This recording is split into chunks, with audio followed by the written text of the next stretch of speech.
Nah, sekarang mau jelasin 4 yang kedua. Ya. Saya akan berlatih mengalami piti pada saat napas masuk. Ya, mengalami piti pada saat napas keluar. Maksudnya mengalami piti itu maksudnya supaya pitinya jelas. Ya, pada saat napas masuk supaya pitinya jelas, pada saat napas keluar supaya pitinya jelas, itu artinya adalah mengalami piti. Jadi di tahapan set kedua kita bilang ya, set kedua ini Buddha nggak hanya ngajar samatha, tapi samatha dan vipassana. Nah, samatanya gimana latih? Vipassananya gimana latih? Ya, samatha dulu. Pertama yang harus dilakukan, katanya harus masuk jana dulu. 2 jana katanya. Apakah jana 1 atau jana 2? Tapi mana bisa tiba-tiba masuk 2 bersamaan? Pasti satu-satu. Nah, jadi maksudnya itu adalah 2 jana ini kan dua-duanya masih ada piti. Ya. Nah, makanya salah satu, tapi boleh dua-duanya. Nah, pertama masuk dulu salah satu, apakah jana 1 atau jana 2. Berikutnya gimana? Jadi karena fokus ke objek, dia bilang, muncullah piti. Jadi bukan sengaja dimunculin ya. Nah gitu. Jadi juga bukan piti dijadikan objek, karena objeknya di sini apa? Namanya udah jana, objeknya udah bukan napas, objeknya udah nimitta. Nah, karena fokus ke nimitta, piti udah otomatis muncul sendiri katanya. Nah, waktu udah kuat, baru dia masuk jana toh. Nah, jadi di sini bukannya sebelum jana. Ini udah masuk jana. Sama patikane jana pati labhena pada saat masuk jana. Nah, waktu mendapatkan jana itu, kenapa dapat jana? Karena fokus ke objek, ya, aramanato. Nah, waktu fokus ke objek, muncul piti. Nah, itu yang dimaksudkan katanya mengalami piti. Jadi mengalami piti bukan dengan ambil piti sebagai objek, tapi justru dengan hanya fokus aja ke objeknya, otomatis piti muncul sendiri. Ya, itu ya. Jadi di jana 1 atau di jana 2, sama caranya. Jana 1 juga objeknya nimitta. Jana 2 juga objeknya nimitta. Ya. Dengan fokus ke objek, dia masuk jana sendiri. Nah, otomatis waktu itu berasosiasi sama piti. Ya. Nah, kalau wipassananya gimana? Nah, ini petunjuknya. Jadi, tadi kan dibilang 2 jana ini punya piti, ya enggak? Nah, pertama katanya masuk dulu jananya, ya, salah satu. Nah, keluar dari jana yang dipilih, contoh jana 1 ya, keluar dari jana 1, waktu itu melihat kemunculan dan kelenyapan si piti berikut dengan fenomena batin yang berasosiasi dengannya. Jadi kalau jana 1 berapa tadi? 33 karena minus piti ya, tapi piti itu yang dominan, yang diprioritasin pitinya. Nah, terus 33 bersamaan dia muncul lenyap. Nah, ngelihat muncul lenyap seperti itu, dia renungkan anicca, dukkha, anatta. Nah, dengan demikian dia mengambil piti sebagai yang paling dominan, tapi juga bersamaan dengan fenomena batin yang berasosiasi dengannya, muncul lenyap bersamaan, lenyap bersamaan, terus muncul lenyap. Dia latih anicca, dukkha, anatta. Nah, dengan demikian ya, maksudnya mengalami piti itu bisa 2. Satunya samatha, yaitu waktu masuk jana. Dengan apa? Dengan hanya fokus objek. Nah, tapi yang kedua vipassana. Nah, dia ambil piti sebagai objek, lihat kemunculan kelenyapan, latih vipassana. Nah, itu kan yang berarti tingkatan yang kelima. Ya, udah kelima ya. Nah, keenam gimana? Sama ya, saya berlatih untuk bernapas masuk sembari mengalami sukha. Nah, juga waktu napas keluar juga mengalami sukha gitu ya. Nah, ini bedanya cuma sukha aja. Nah, kalau sukha jana berapa? Jana 1 ada ya, jana 1 ada, jana 2 ada, jana 3 ada. Nah, jadi 3 jana ini boleh kita masuk salah satu ya. Nah, tapi balik lagi. Waktu mau masuk jana, bukannya kita ini suka happy happy happy gitu ya, atau damai damai damai terus masuk jana, atau bukan? Nah, masuk jana karena kita fokus ke objeknya. Nah, semakin fokus ke objek, nanti otomatis ada kedamaian ikut. Ya. Nah, nanti di jana 1, jana 2, jana 3 ya masih ada damai damai damai. Nah, dengan demikian, dengan fokus ke objek, namanya kita mengalami sukha.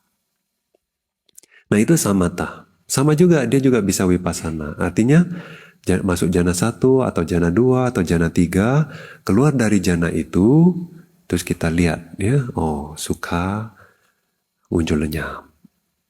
Anicca, dukkha, anatta.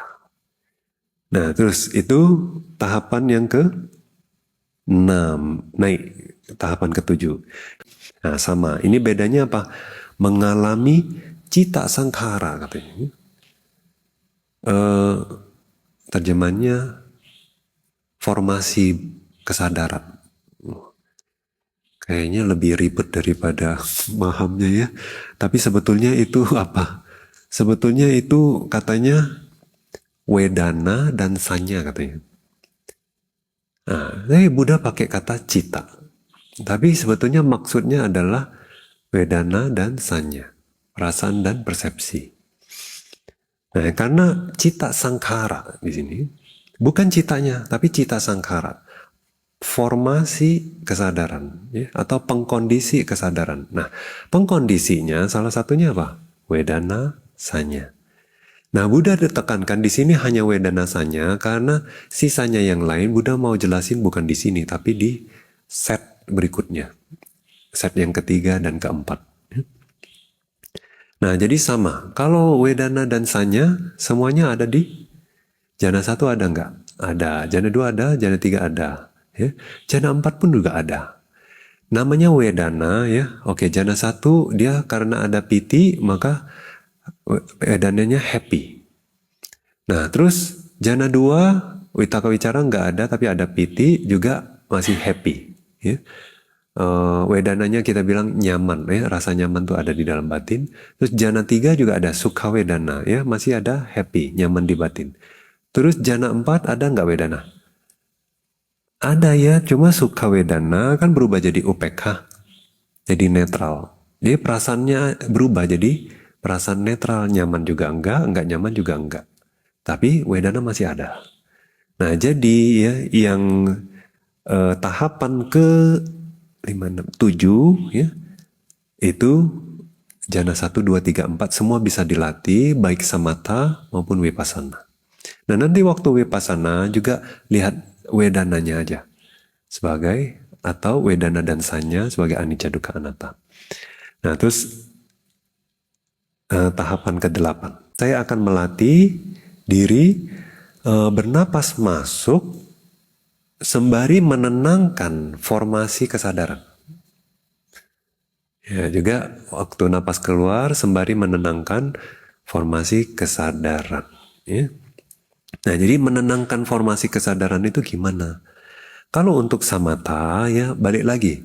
Ya dengan fokus ke objek aja, otomatis dia tenang sendiri kan. Nah, contoh piti. Piti itu kalau kita lihat fenomena batin yang agak kasar. Vitakka Wicara dulu ya. Vitakka Wicara itu kan kayak sibuk batin itu terus menggapai objek. Menggapai, pegang, pegang gitu ya. Nah, terus waktu masuk jana 2 kan kita singkirin Vitakka Wicara.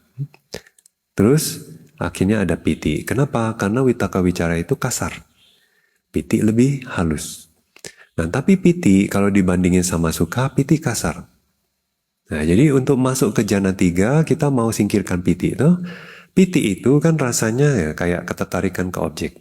Jadi melihat objek itu kayak tertarik, kayak masih ada riak gitu. Ganggu. Nah, jadi kita juga mau singkirin. Ini piti kasar. Terus sukha lebih halus. Nah, sukha rasanya damai. Jadi waktu ngelihat objek, damai. Tapi kalau kita benar-benar mau konsentrasi ya, kedamaian ini juga jadi mengusik. Nanti kasih perumpamaan kayak air minum ya. Kalau air minum, orang masukin 1 sendok gula aja. Ya waktu kita minum ya nggak dapat rasa airnya, susah. Yang dapat masih ada tipis-tipis rasa manis. Nah kayak gitu. Jadi kalau kita mau benar-benar ngerasain air asli, kita harus singkirkan gulanya. Nah jadi waktu kita konsentrasi, oke, jana 3 tuh juga konsentrasi bagus. Tapi masih ada bayang-bayang ini, ya si manis. Bukan jembatan Ancol, tapi si manis suka ini ya bikin damai dia. Nah jadi damai juga ganggu konsentrasi. Kalau kita mau murni konsentrasi ya kita singkirin suka. Akhirnya waktu nggak ada suka, kondisi batin gimana? Netral dia. Nah karena netral tawar gitu kan, nah konsentrasi baru dia murni itu. Nah jana 4 konsentrasi murni kata Buddha.